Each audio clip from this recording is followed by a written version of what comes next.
बिस्मिल्लाहिर्रहमानिर्रहीम जी। असी इस वक्त किंग एग्रो फैक्ट्री में मौजूद हैं। तो किंग एग्रो के जो चीफ एग्जेक्टिव हैं मोहम्मद आबद एडवोकेट साहब, उनके ऑफिस में आए हैं। वो भी हमारे साथ बैठे हुए हैं।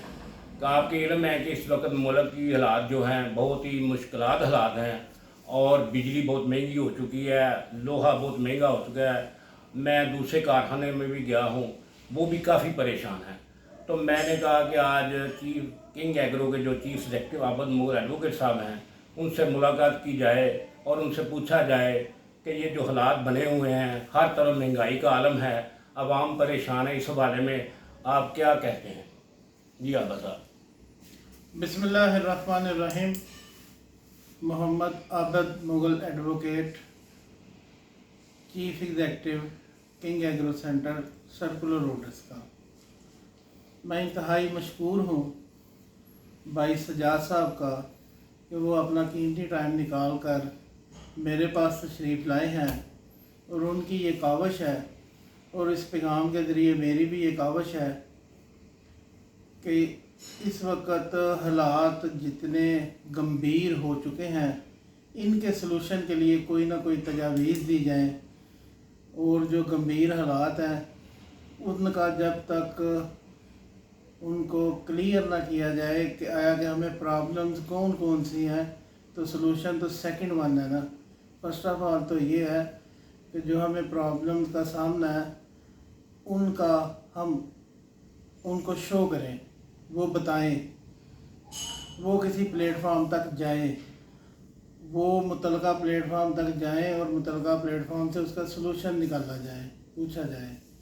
तो मेरी ज़िम्मन में ये गुजारिश है कि इस वक्त जो सबसे ज़्यादा महंगाई का जो अरूज है, उसके अंदर जो इंडस्ट्री को दरपेश मसला है, इसके अंदर एनर्जी क्राइसिस है।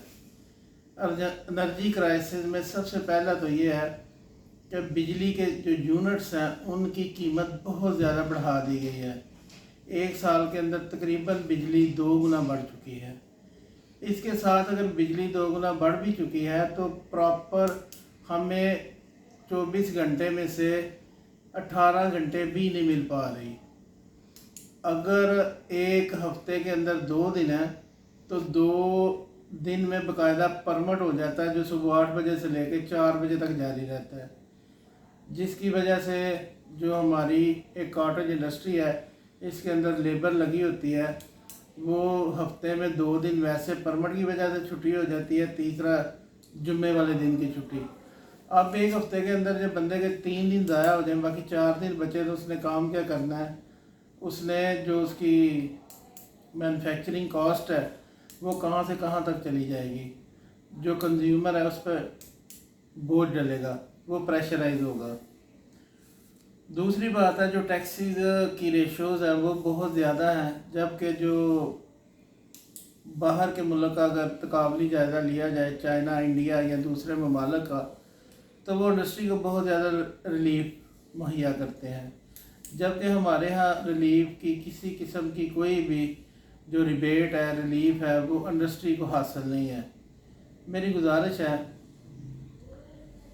इक़्तिदार के ईवानों में बैठे हुए लोगों से कि बराह करम इंडस्ट्री की तरफ ख़ुसूसी तवज्जो दीजिए।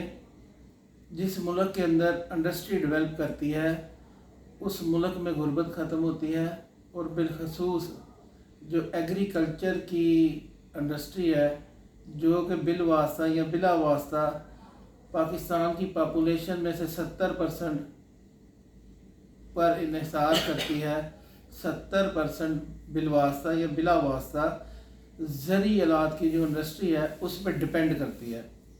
तो मेहरबानी इसके अंदर बहुत कुछ इनिशिएटिव, बहुत रिफॉर्म्स की ज़रूरत है।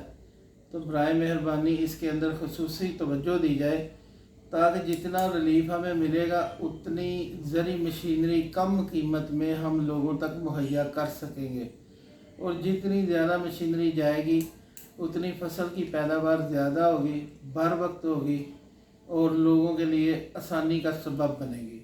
आप सर मैं यहाँ पर आपकी एक मसले की तरफ भी तवज्जो दिलाना चाहता हूँ। बहुत ही अहम मसला है। आपके इल्म में है कि डॉलर 350 के ऊपर चला गया था, अब डॉलर नीचे आ चुका है तकरीबन 290 रुपये पर। लेकिन जब डॉलर बढ़ता है तो महंगाई भी उसके साथ बढ़ती जाती है, रेट चीज़ों के बढ़ जाते हैं। लेकिन जब डॉलर कम होता है वो रेट कम क्यों नहीं होते, इसकी क्या वजह है? बेसिकली ये बात समझने की है, इस बात को मैं मुख्तसरन क्लियर किए देता हूँ। जब डॉलर की परवान ऊपर होती है ना, तो उस वक़्त बहुत सारे लोग, हर तबका मसनूई महंगाई की तरफ अपना रुझान बढ़ा देता है। अगर चीज़ 10 रुपये महंगी होती है तो वो 15 रुपये महंगी कर देता है। उससे वजह पूछी जाए तो वो कहता है जी डॉलर महंगा हुआ है। जबकि बुनियादी तौर पे ये जो हमारी लोकल इंडस्ट्री है, इसका डॉलर के साथ कोई लिंक नहीं है। डॉलर का तो लिंक होगा इंपोर्ट या एक्सपोर्ट के साथ। अगर डॉलर का रेट बढ़ेगा तो हम जो चीज़ें बाहर एक्सपोर्ट के लिए भेजेंगे तो वो हमारी महंगी बिकेंगी, ज़्यादा ज़र मुबादला इकट्ठा होगा। अगर हम बाहर के मुल्क से मंगवाएं चीज़, एक्सपोर्ट करेंगे, डॉलर महंगा होगा तो उसकी कास्ट हमें यहाँ पे ज़्यादा पड़ेगी। तो इंडस्ट्री के अंदर या आम किसी भी डिपार्टमेंट के अंदर जिसके अंदर इंपोर्ट एक्सपोर्ट की इन्वॉल्वमेंट है, उसके अंदर डॉलर के बढ़ने या कम होने पे ज़्यादा फ़र्क पड़ता है। हमारी इंडस्ट्री के अंदर 5% 10% इसका इन्हिसार होता है, जो चीज़ें हम बाहर से मंगवाते हैं, बाकी लोकली हमारी मैन्युफैक्चरिंग होती है। इसलिए डॉलर के बढ़ने या ना बढ़ने से हमारी इंडस्ट्री पे कोई ज़्यादा फ़र्क नहीं पड़ता। हाँ, ये आप कह सकते हैं कि जिस